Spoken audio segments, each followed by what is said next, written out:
Yo, what's going on, everybody? Welcome to Hogville Net YouTube. I'm Ty Hudson, and next to me is Dudley Dawson.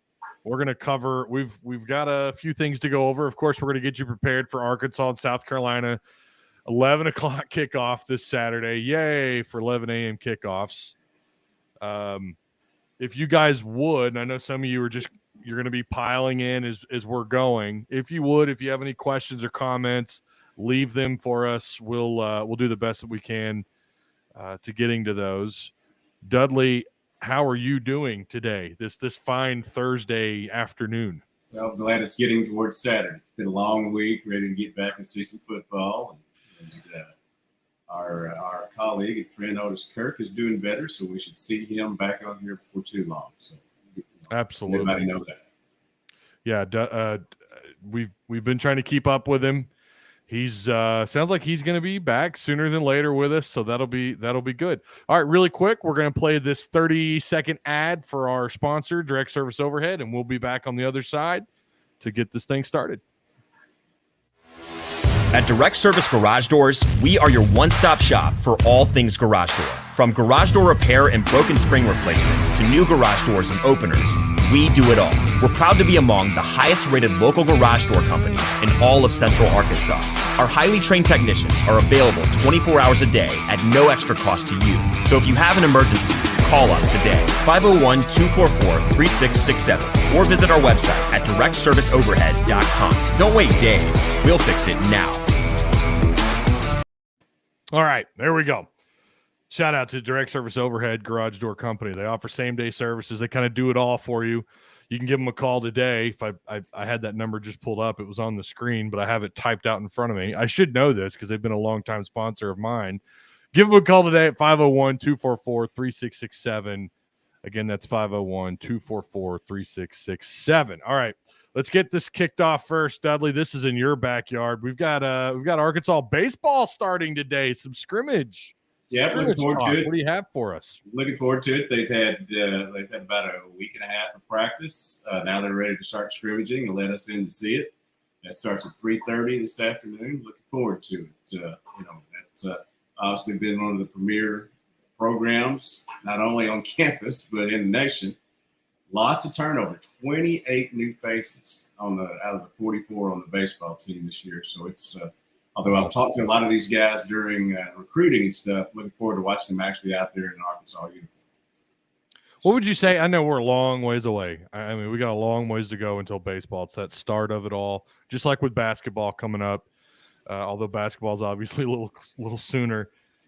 What would you say is probably their biggest strength? Like, what do you think's the thing they're going to be able to hang their hat on so far where we're at? During the offseason, what's the one thing you feel like, they're going to be able to hang their hat on this? What is it? Well, with the way Will McIntyre came on at the end of the season, I think when you put him in there with Hagen Smith, Brady Tiger, Zach Morris, and some of the new guys that they have coming in, Hunter Holland being one, Cody Adcock being another, both who have pitched at high levels.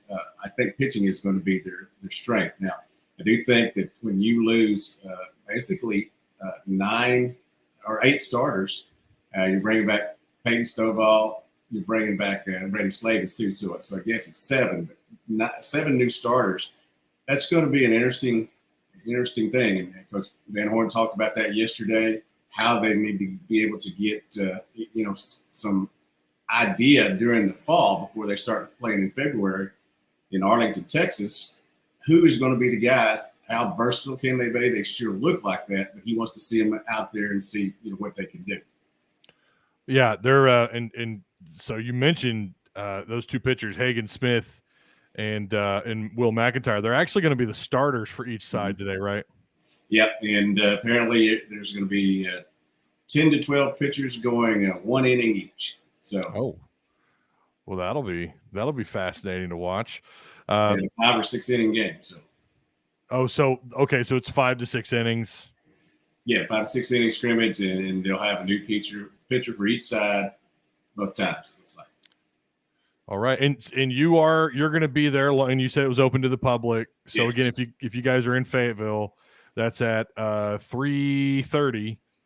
if you can make it on over to Baum Walker, if you have nothing better to do. Listen, my day's full. We've got the Cardinals, big game coming up today at, I think, 12:30. And then this team right here playing tonight against the Bills. I'm hoping they lay the smackdown, although that should be a pretty good game. Are you willing to take a winner on the Rams Bills just to get this NFL thing started off, to get it kicked off? I think the Bills are a very good team. May end up winning the Super Bowl this year, but I don't bet against Super Bowl winners from last year until they lose. So if they're forced to, I will take it. We had someone in the comment section, Timber Johnson, wants to know if they're broadcasting the baseball game. I don't think so. No.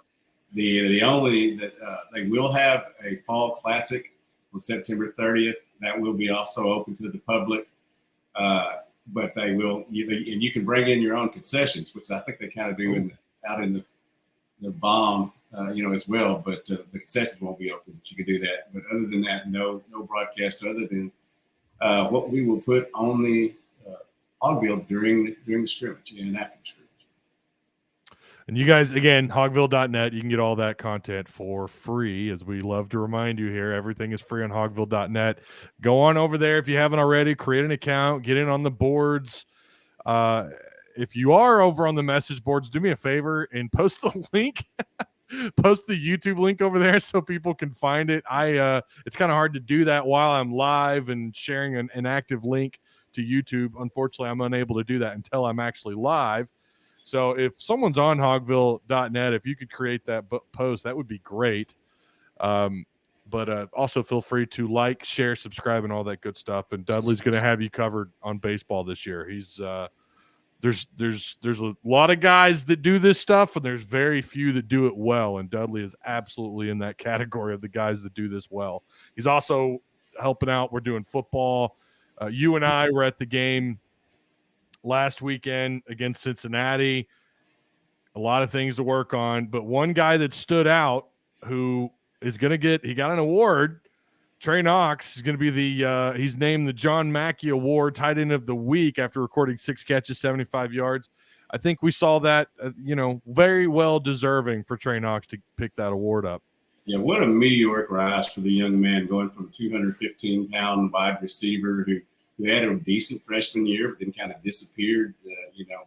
After that, resurfaced as a tight end after going to the coaches and saying he wanted to do that to help out. And obviously 6 catches for 75 yards last week, 2 touchdowns, and getting a well-deserved award. I think he's just going to keep getting better and better. And his availability and his matchup issues with linebackers will only help the wide receivers out. We got a glimpse of Jaden Hasselwood and Matt Landers. Interestingly, 2 kids, 2 wide receivers that Shane Beamer coached, one at Georgia and one at Oklahoma. So, it'll be interesting to see how he tries to man up on them and what he tries to do in terms of wide receivers. I do expect we will see a little bit more of Keytron Jackson this week, because Pittman mentioned that he didn't think he got enough snaps this week. So there'll probably be some passes headed his way, and I wonder if we're not going to see some more of the freshmen. Yeah, I agree. I think this week we are going to see some different personnel on both sides of the ball. Obviously, with what's going on in the secondary, we're going to see some different personnel. There's no choice there. So this week, I was able to go to one camp or one practice. I wasn't able to go Monday. I had something come up, but Tuesday I was able to go. We did not see Catalan and Slusher, and I believe you've covered some of that as well on hogville.net. So again, free, available for you on hogville.net. All the content facing or talking about this week in camp.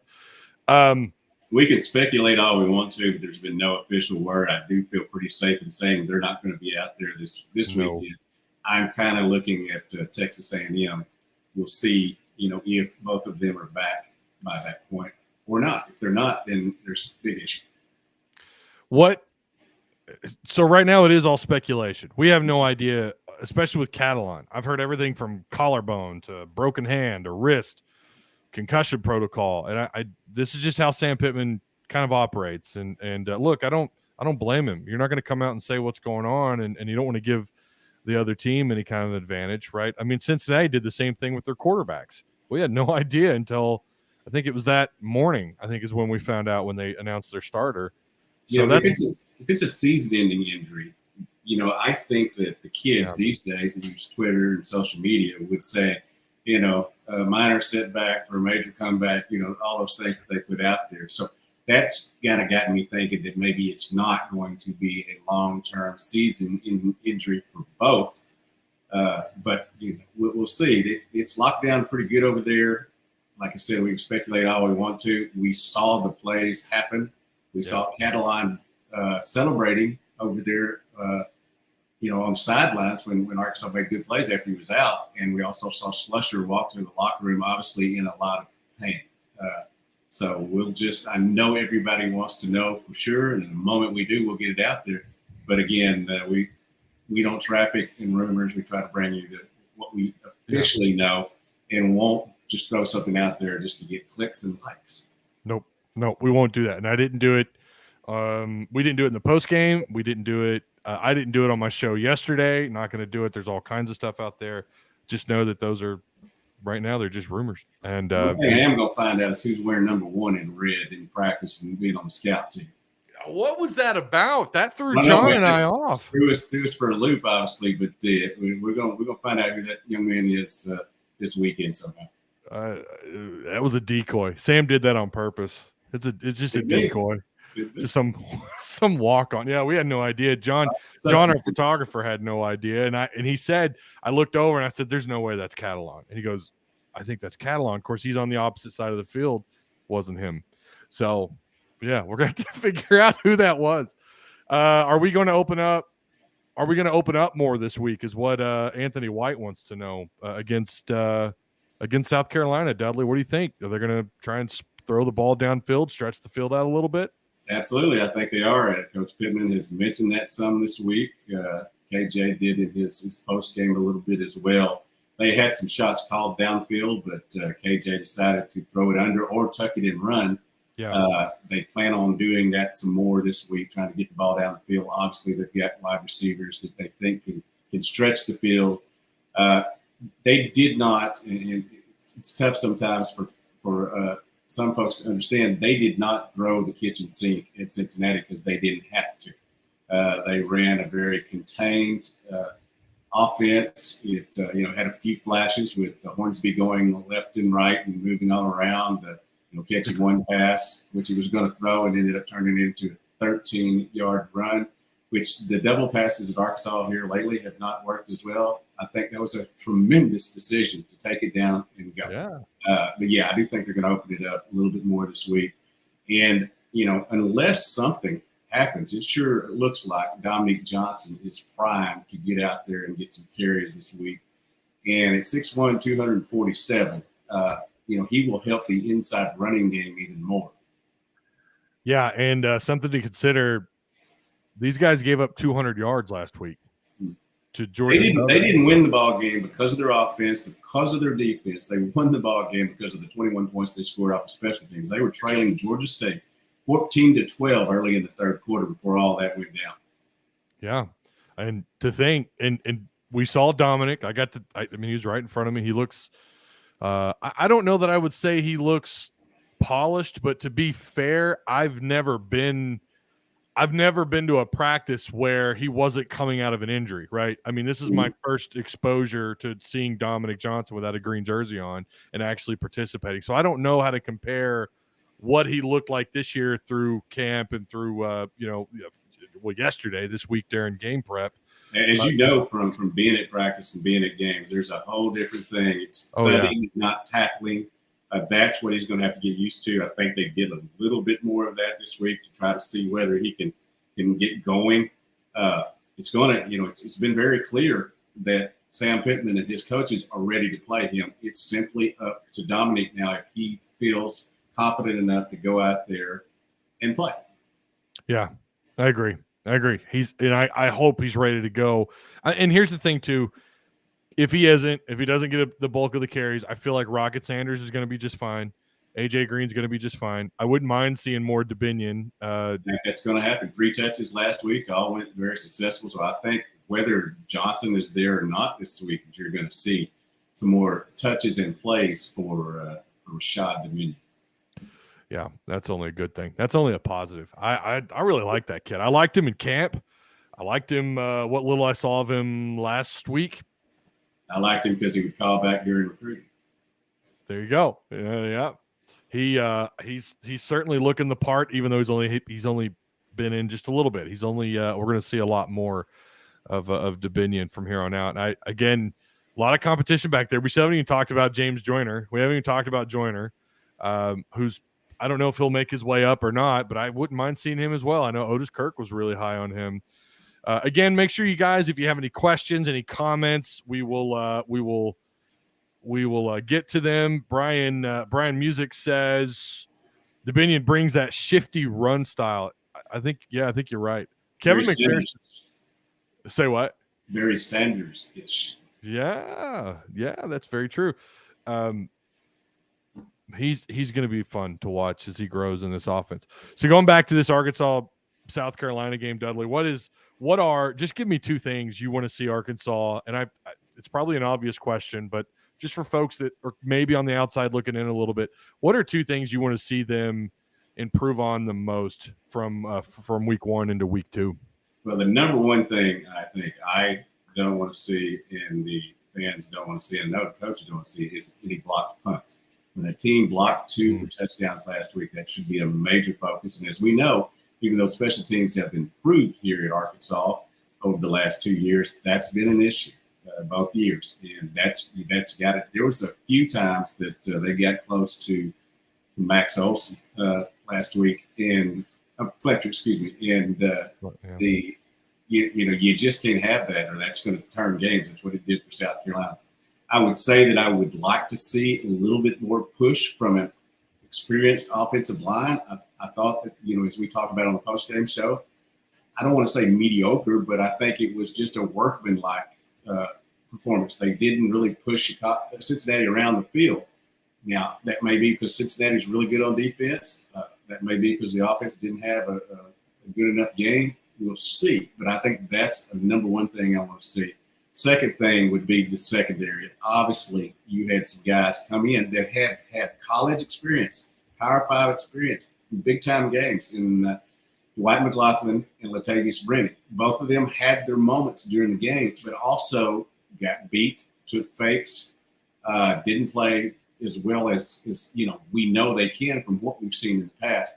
So obviously the secondary and the offensive line are my two biggest things. I no longer worry that much about the defensive line because it looks like they're going to have 7 or 8 guys that can roll in there. We talked about 3 guys, the most after the game, that didn't even start.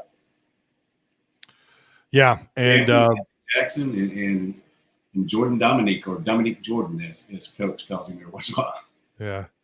Something that kind of stood out to me was Arkansas actually ends up, and Sam Pittman talked about this against Cincinnati. They were 50% on third down on both sides of the ball. If you look at what South Carolina, you go back to South Carolina, Georgia State, the Panthers, and the Gamecocks, South Carolina was 3 of 14 on third down on the offensive side of the ball. I feel like if there was a chance, and I understand that there's possibly some deficiencies in the secondary. I mean, there's going to be without Catalon and Slusher. I think Latavius Brennan I think he'll take that step. Sam talked about him a little bit as well yesterday. But I feel like if there was ever a moment to shine early on in the year, this could be your game, and maybe even on third down. I get 50% by Cincinnati is not great for your defense, but they got a little bit of help along the way since he did, and some of that was just Arkansas mistakes or whatever, guys trying to get situated in the second half without Catalon and Slusher. I feel like this week, I think third down is going to be a big deal this week, along with special teams. Yeah, especially against Spencer Rattler, who certainly had a good first year over at Oklahoma.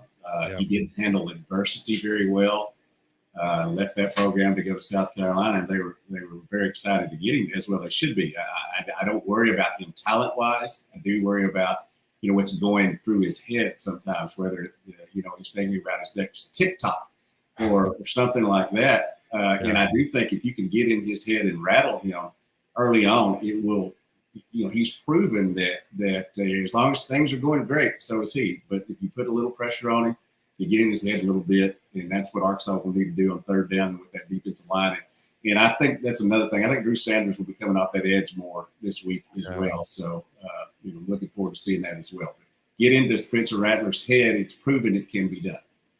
Get after him. I know they've got speed last week.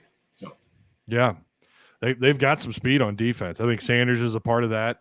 If you want to bring a little extra sauce from one of the other linebackers, if you want to line up in a forefront, do you think we see more multiple looks on defense this week? I know that's kind of a out of nowhere question, but because we saw a lot of forefront, do you think they maybe kind of move over to a three front a little bit, try to maybe spy Rattler a little more, or kind of contain him on the outside, because he can roll out of the pocket and do a lot, with his feet. He has shown that at Oklahoma. He could move a little bit. And I know that Coach Pittman and others have talked about how good he is on the rollouts and out in space. That's where you want him. I mean, yeah, let him stand there all day and pass it. He can do that. And even if he's good at rolling out, nobody's better at throwing the ball when people are chasing them. With the exception of maybe Tom Brady, I don't know. But but I think that's going to be a big key. I know I talk about Rattler a lot. There's tons of puns to be made there that I won't, but I do think that he's probably their biggest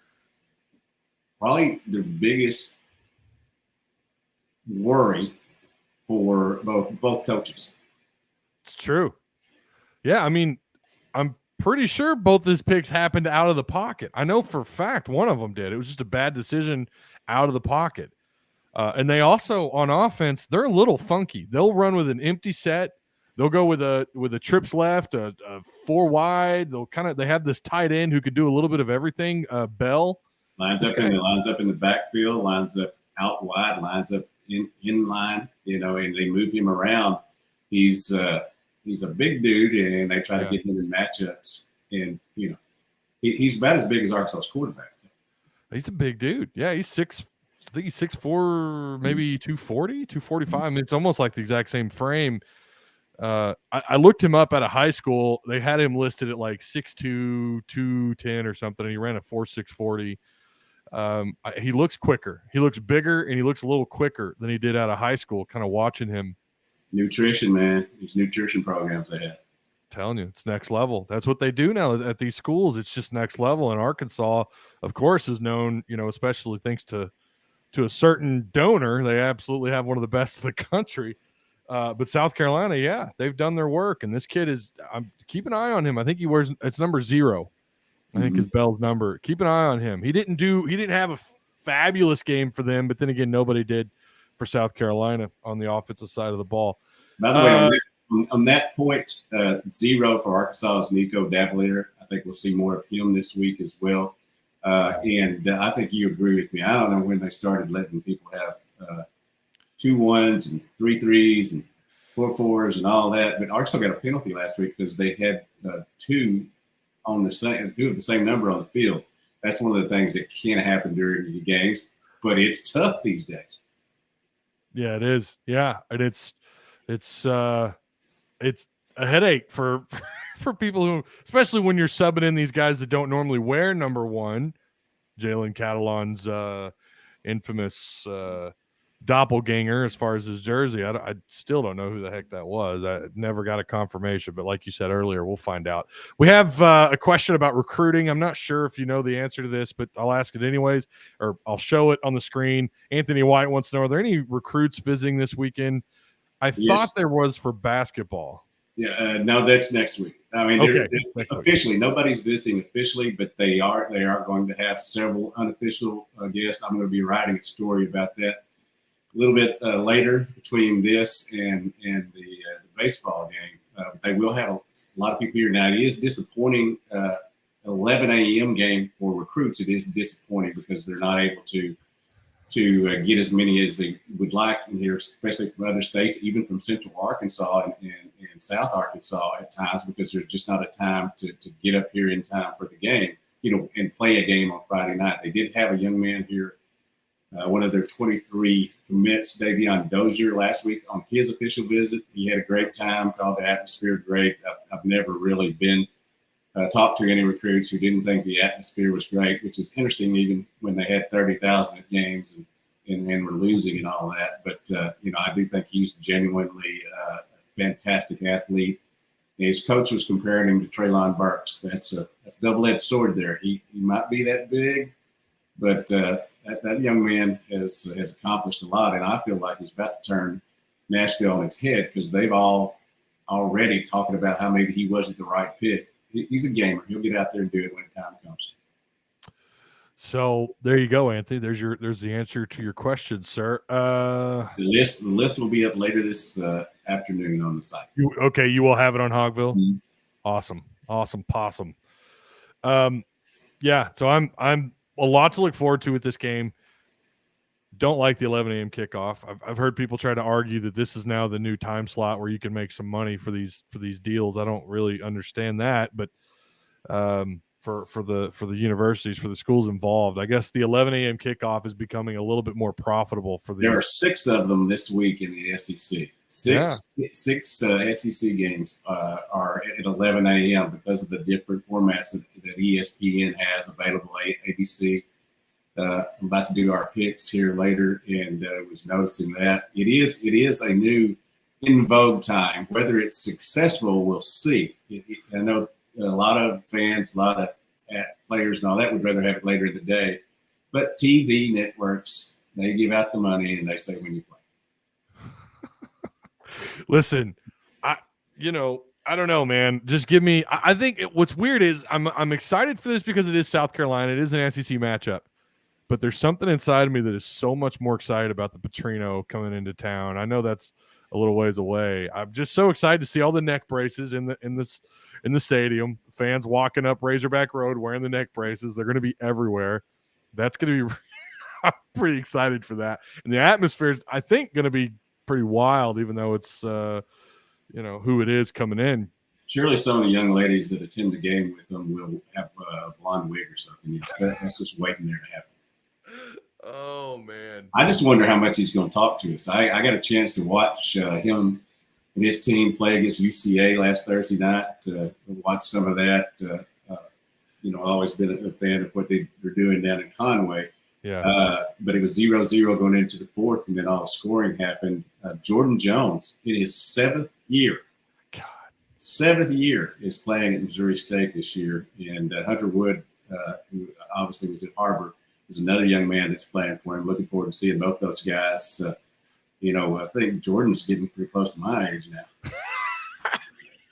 him and Dorian Gerald, right? They're gonna have their AARP cards here pretty soon. Yeah. So there you go. That's I'm as excited for that as and don't get me wrong, SEC play is huge. You're opening up against what could be, I think, a quality opponent. How do you think? I mean, we don't have to do scores. We don't have to do predictions or anything, but do you feel like this is a better matchup for Arkansas than what Cincinnati was? Yeah, I do. I don't think that Cincinnati is as good on the interior lines. It certainly isn't as experienced on the interior lines as Cincinnati was. I think Arkansas will have the edge there.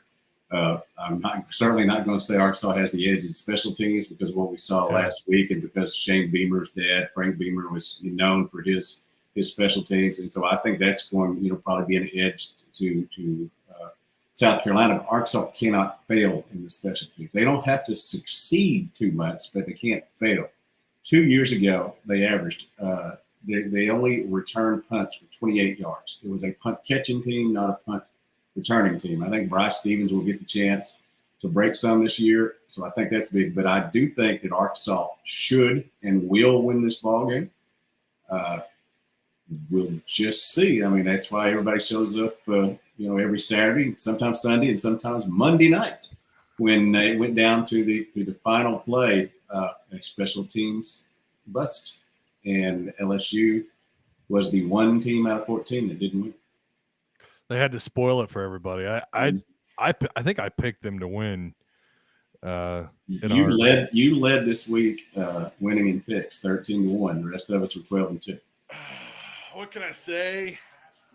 I don't know why that's playing all of a sudden. I was going to be cocky there for a second, but then ESPN decided to play Bicycle college. started to play. I had my moment there, and now it's ruined. Yeah, my only pick that I felt that I was really, really nervous about was the Florida game. I had a hard time seeing Utah walking into SEC country and getting a win, but it was a blind pick. We all know week 1, you're flying by the seat of your pants. You really don't know. I look back at that, and I took Utah because of what they did last year, because I didn't think Florida would be ready yet, but obviously they were. And that was another last minute situation that swung that game. Suddenly, Florida is a college playoff contender. It looks like the way they zoomed them up in the standings. I'll wait on that. Yeah, a jury's out on that for sure. There's no way just no way on earth yet. Although I'm a little, I don't know, the SEC East, you just never know what you're in for. They certainly look like that could be a pretty strong side of the conference, but then we also know, when Missouri walks into the conference and they their first 2 years in the SEC East and they win the East, that ought to tell you plenty about that, how wonky that side of the conference can be sometimes. They need baseball. Vanderbilt would be up that game on everybody. 2-0. Vanderbilt 2-0. Wow. Yeah, that's very, very true. You guys can see our picks. You said you're going to get those. Those will be posted later today. Tomorrow. I'll be doing them later tonight. They'll be up tomorrow. Oh, okay. All right. Well, so tomorrow. No Thursday games we have on there this week. So. Yeah, that's true. Yeah, and I think you're right about special teams. I think this will come down. I think special teams are going to play. I don't think it'll come down to special teams, but it could if Arkansas allows South Carolina to do something similar to what they did last week. Special teams. I think you can get it on special teams, but I think you can lose it. Yeah, for sure.